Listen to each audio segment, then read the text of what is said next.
Bonjour. C'est une résolution historique qui vient d'être adoptée par le Conseil de sécurité des Nations Unies.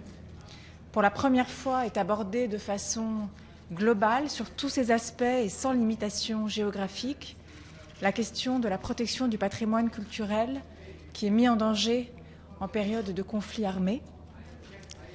La destruction systématique du patrimoine culturel est un problème majeur qui vise à spolier l'histoire des peuples qui par ailleurs souffrent dans leur chair des conflits, qui vise à réécrire l'histoire et qui met en danger leur avenir. C'est aussi un enjeu majeur de sécurité et c'est pour ça qu'il était légitime et nécessaire que le Conseil de sécurité s'en empare pleinement, puisque le trafic des biens culturels pillés finance bien souvent le terrorisme et aggrave les conflits. Et au moment où revient la paix, le patrimoine est un facteur majeur de rassemblement des peuples et de résilience des sociétés. Pour toutes ces raisons, il était important que le Conseil de sécurité s'en saisisse et je me réjouis que cette résolution, qui a été portée par l'Italie et par la France, ait pu être adoptée ce matin à l'unanimité. Elle enjoint les États à mettre en œuvre un certain nombre de mesures, à mieux coopérer aussi avec les institutions et les organismes qui agissent déjà en matière de protection du patrimoine, et notamment l'UNESCO, que je veux saluer tout particulièrement pour le rôle majeur qui a été le sien, notamment ces dernières années, pour éveiller la conscience mondiale sur ce sujet. Je vous remercie.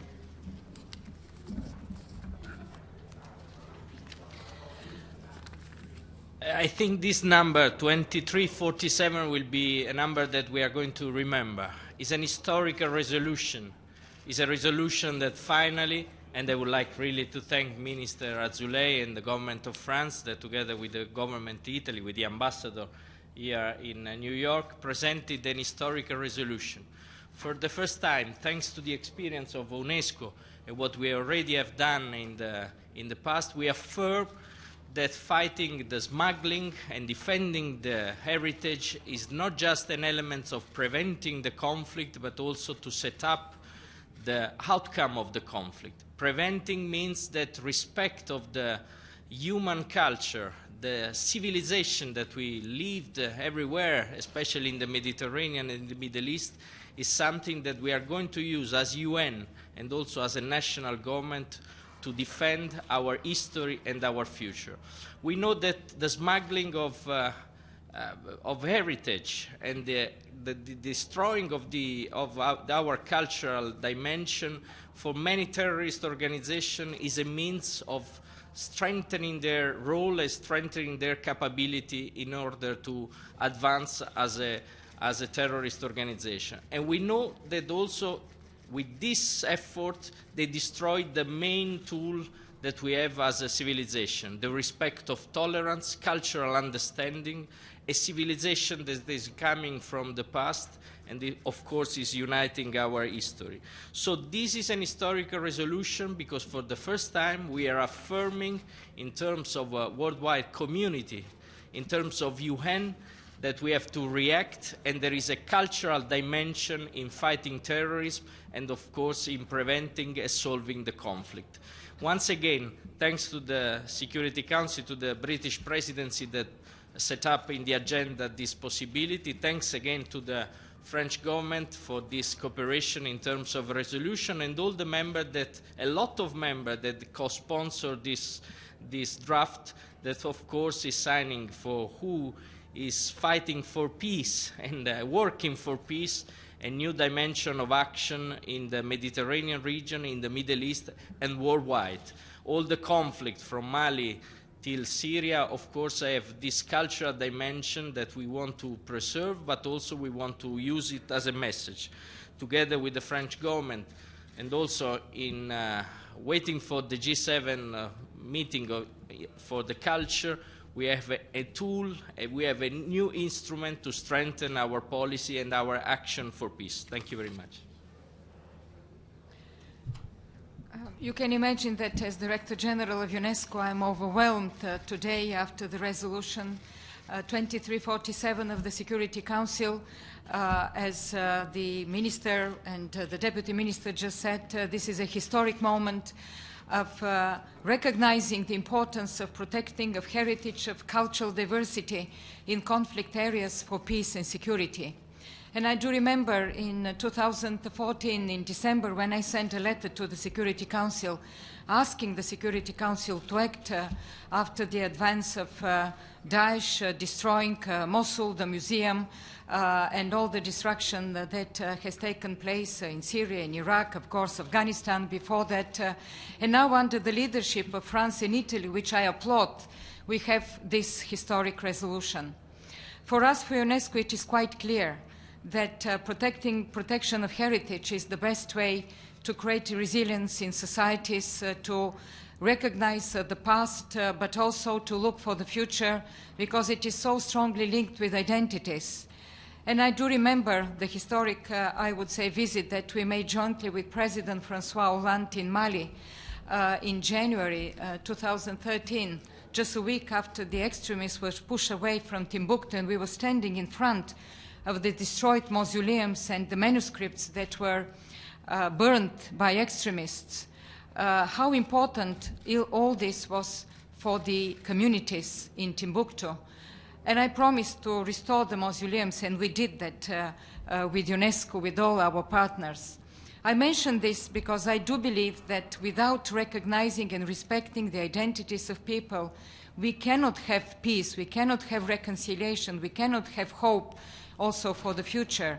And all these recent initiatives, the Milan conference in Italy, which was so important to put on the global map the importance of cultural heritage, the resolution 2199 on the illicit trafficking of objects of art, and the strong platform. I would like to thank all our partners that we have created with the Interpol, with the UNODC, with the Carabinieri Italiani, the Unite for Heritage that we have signed, also the task force last year in Italy, the recently held conference in Abu Dhabi with the France initiative, once again of France, and the establishment of the International Fund just 2 days ago, once again in the Louvre with the French president, and I can continue this list. I think today indeed is a historic monument, putting the dots together between security, protection of heritage, the humanitarian aspects, respect for human rights and human dignity and human diversity. And once again, I would like to thank Italy and France for their leadership in this such a historic moment. Thank you. Can I take a few questions? And we're going to start with the French question in French here. Herman, the BBC. Madame la ministre, récemment, le gouvernement béninois a formulé une demande de restitution du patrimoine de l'héritage du pays détenu dans les musées français. Apparemment, la France refuse de leur restituer cela. Est-ce que vous pouvez nous donner quelques détails sur ce dossier et en quoi est-ce que la résolution adoptée pourrait-elle booster les négociations entre les deux pays?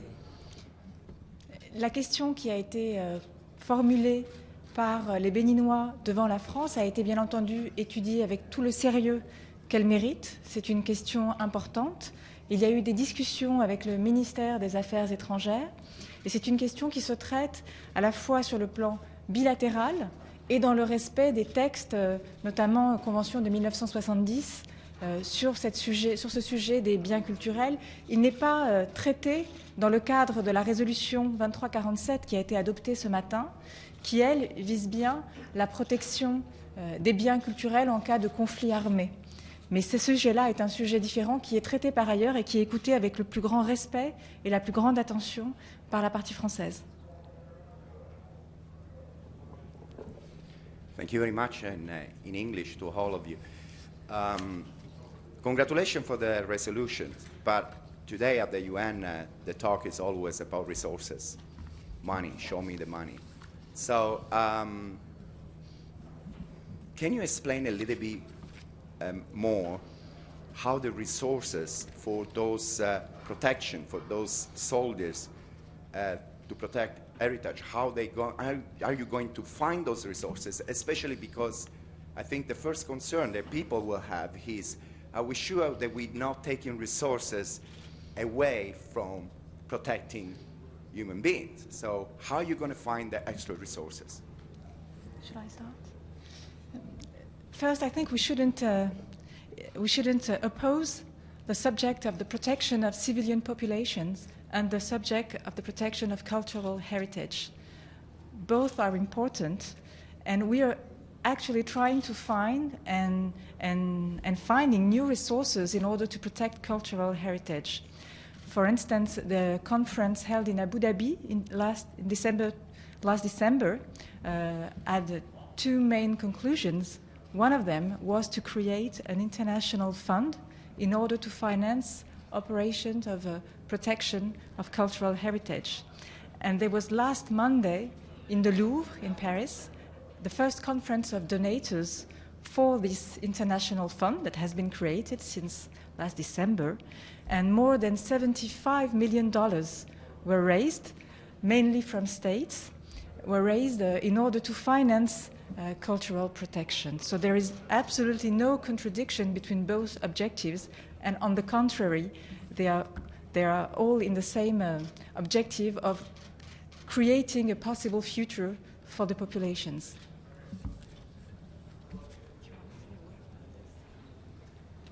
Maybe I would just add one word. UNESCO has led many campaigns for mobilization of resources for the protection of heritage, and I think that we have been successful in doing so. But of course, when it comes particularly to the protection of heritage in conflict, I would say the sky is the limit. There is so much demand, and nowadays, even if you ask me concretely how much it is needed, I think we still need to make an assessment. I'm talking, of course, about Syria and Iraq. We have been sending our experts on the field. We have recently, I have dispatched missions in Nimrut, in Ashur. Still, Syria is a difficult place because of the security reasons. But I think there is a lot more awareness and mobilization, and I think the fund that was recently established is a strong message of the needs that we have. And this resolution adopted by the Security Council, I believe, will encourage much more the donors, including from the private sector, from the big foundations, the funds, governments, to support such activities. Thank you very much, Ahmed Fadi, ATN News. My question for Director General Bokova. Now, since funds is always going to be a problem and a question, why there is a reluctance from the UNESCO on adopting new technologies, at least to help into documenting the existing heritage sites in peril, especially that now it's in terms of cost-wise or willingness to provide such technology is quite sincere from many of the organizations involved in this area, but there is still a reluctance into adopting the new technologies and still resolving to the old ways of doing things. Thank you. There is no reluctance whatsoever. On the contrary, I think that new technologies give us an enormous opportunity to raise the awareness, and this is our Unite for Heritage campaign that we launched through the social networks, a very successful campaign mobilizing millions of people every single day. We work in the area of digitalization of the manuscripts. I give once again the example with Mali in order to preserve, protect them, also show them to the wider public, to the world. But at the same time, you can understand that the virtual, I would say, using new technologies, presenting the sites, does not substitute the conservation measures that we want to do for the authenticity and protecting them in the different circumstances. So I think they go parallel. No reluctance, but we need also to protect them from further degradation and to, as much as possible, pass them to the new generation in their authenticity.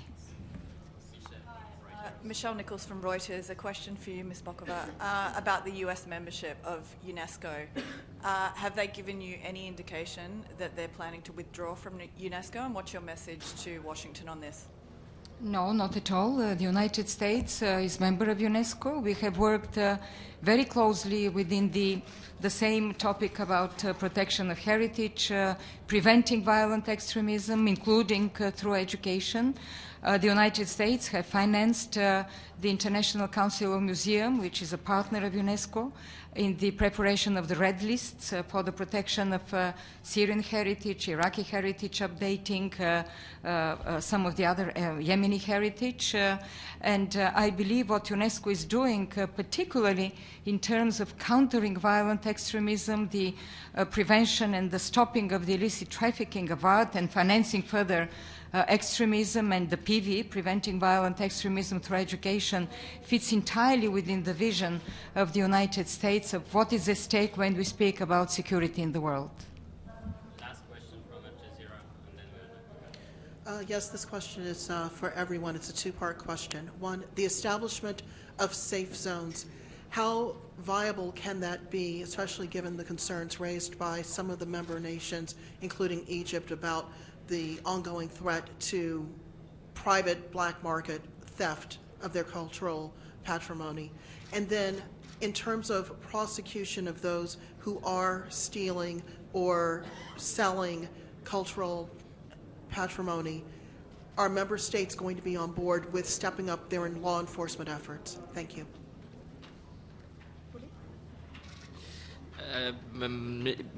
Today we had together with the director Bokova, we had also an interesting speech by the General of Carabinieri that was here, that has a long experience from '69 in terms of combating the trafficking and the smuggling of heritage. So we have nowadays the possibility to intervene because, of course, the smuggling and trafficking of the heritage is something that is depriving the states of their identity, but also their richness. And if we mention conflict, we know what we are discussing about. So now we have possibilities, and of course, with this resolution, we have even the authorization in terms of worldwide community to intervene and to enter in this network, creating our network of communication in terms of intervention. So there are no safe zones in this sense. In the sense we are defending the states that are depriving themselves of the richness, thanks, unfortunately, to this terrorist organization. In terms of prosecuting who is done something, we have an experience now concerning Timbuktu, where there was some prosecution due to the robbery and the stealing of the heritage of the city. So what we are doing here is not just a moral duty of the worldwide community to prevent and to combat the trafficking, but we are defending the states, and the states from their cultural heritage means defending also their possibility of defending their identity, their peaceful living, and also their possibility for the future. Merci beaucoup. Thank you very much. The Director General is available for interview. Director General. Andiamo.